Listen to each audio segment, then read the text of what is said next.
Okay, what I'm going to show you guys how to do today is how to get your Screencastify clips and put them all together using our editor that we're going to use this year called WeVideo. First, to get you into WeVideo, I posted a registration link on the top of our stream here in Google Classroom. Get to it today through that link. So when you click on it, it's going to take you to this screen here saying join Connellsville Area School District. This gives you full editing rights in the paid version that our school bought.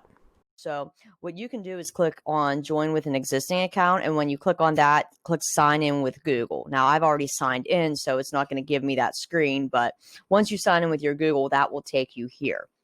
Once you're here, what you should do is go up to projects. And the reason why you're going to go to projects is this will help you stay organized as you create more projects throughout the year. So when you go to projects, as you can see, I have all mine here. You probably won't have many if you haven't used it before, but you will go down to the plus sign and create a new project and then give that a title. So I'm just going to call this hashtag 016 Screencastify.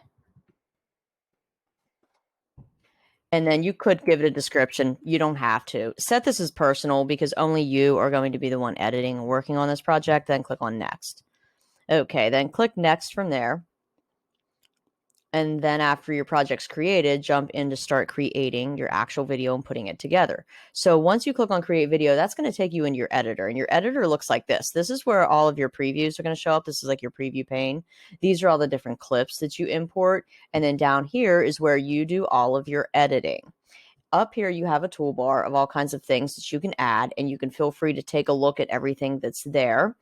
And then these are the options you have for importing different kinds of media. So you will start by importing your Screencastify recordings from last week that are saved in your Google Drive. And then after you have that down here in your timeline, you're going to go up and narrate using the built-in microphone on your Chromebook. If you are in class editing or doing your voiceover, you can sign out the USB microphones that plug straight into your Chromebook. Those have better sound quality. You don't have to do that, but when you're in class, if there's some available, you might as well do that. So we're going to get started by importing. So we click on import and then we go down to import from social sites. This will connect to your Google Drive. Once you do that, it will show you your drive. There's different ways that you can view your drive. Right now, I am on list view, meaning it's stacking them on top of each other. You could go to grid view, which shows you kind of like little icons, little previews. I personally like the list view because it shows the last modified and so on. So I'm going to look for a folder called Screencastify. And if you recorded your stuff in Screencastify last week, you'll automatically have a Screencastify folder. So double click that to open it up. And then you will see your Screencastify clips. Now, if you did a lot and you didn't name them, it's going to be a little bit confusing to you because you will have no idea what you're importing. And that's why last week I had suggested when you're in Screencastify to name them accordingly so that you know. So last week in class, you guys know I made something that was called How To Part 1. That's the clip that I'm going to import. So I'm going to click on it and select it. Once I select it, it's going to go over here into my media clips.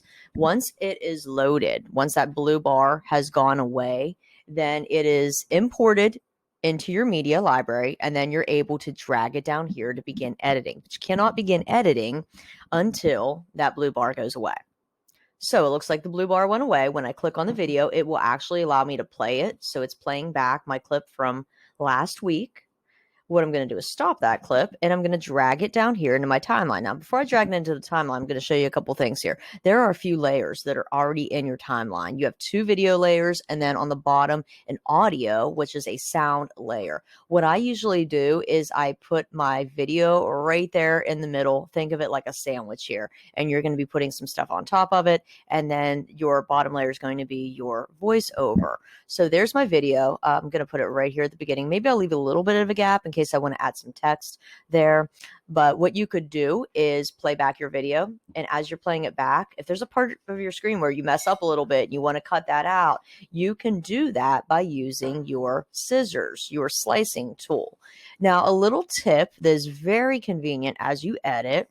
Instead of looking at this little clip like this, you can go down to the bottom and use your plus and minus sign to drag it over. So it makes it look like that clip's longer, but it's really not. It just spreads it out a little bit so that you can see more frames as you drag that over to your plus sign. So it's kind of like a zoom feature where it zooms in and allows you to precisely see those frames.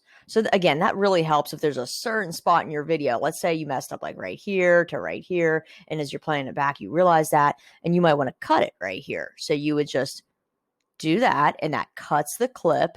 And then you could play it back either through the play button or the space bar button on your keyboard also plays.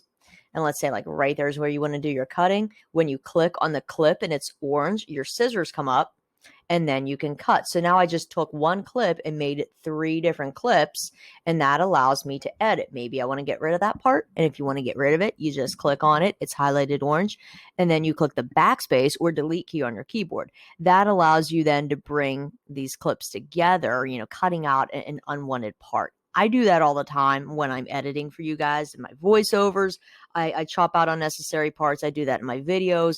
Again, that's the power of editing, which you will be doing.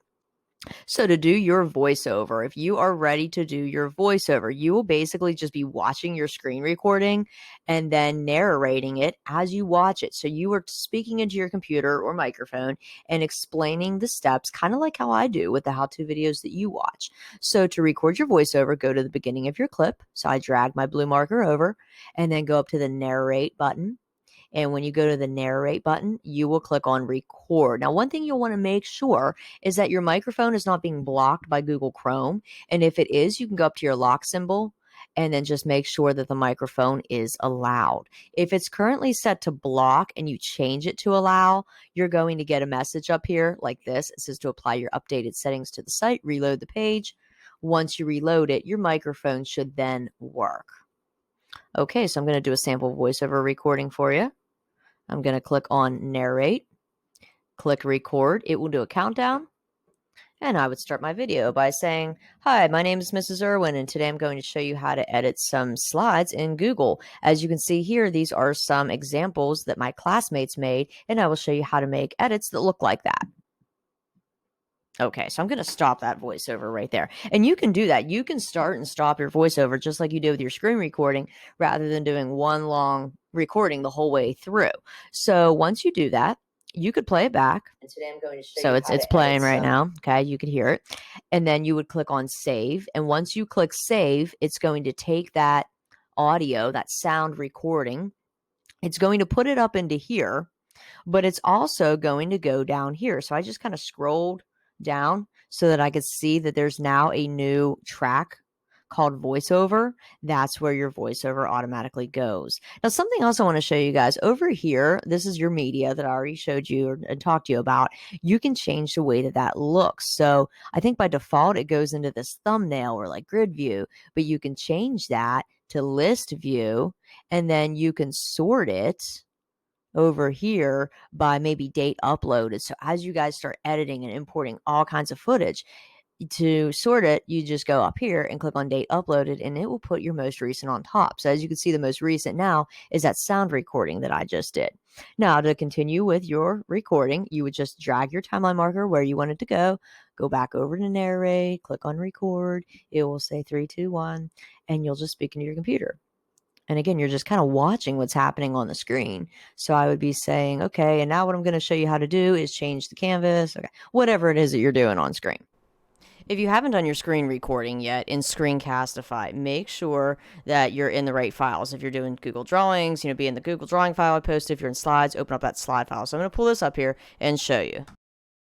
This is like your checklist. Make sure you're following that checklist because those are the areas that you want to focus on in your how-to. You want to show all of these things. And then I have plus anything else that that's like your own little editing tips and tricks because there's a lot of cool things that you guys have picked up on that I haven't even showed you. So if you have your own little tricks, go ahead, throw them into your video. Follow this guide here. Also follow the guide in Google Slides. It's pretty much the same thing, but make sure you're following that.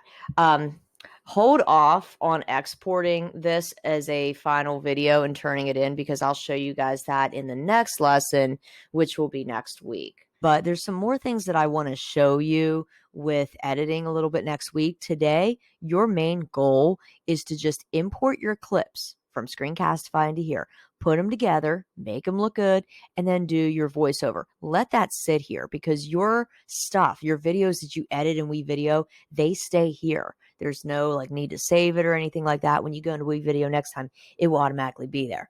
Just to be sure of yourself, if you would like to save, you can go over to these lines. You can click on save, and that will save your project. I'm going to close this tab and show you how to get back into WeVideo in the future when you want to continue that Screencastify edit. So when you go to WeVideo.com, it will show it over here as a recent edit. Notice it's just called My Video, though.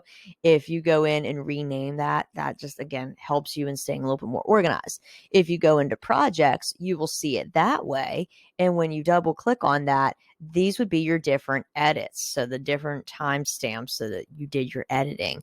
Again, that's just another way of getting into it. I'm going to right click on it, rename, and I'm just going to call this how to in Screencastify. And you can call it whatever you want, but as long as you know what it is. So that's all today, guys. If you have any questions at all, or if you're having any technical glitches, just get a hold of me and I will help you out. If we need to do a Google Hangout or connect through GoGuardian, I'm totally good with that and available. Just reach out to me if you need some help.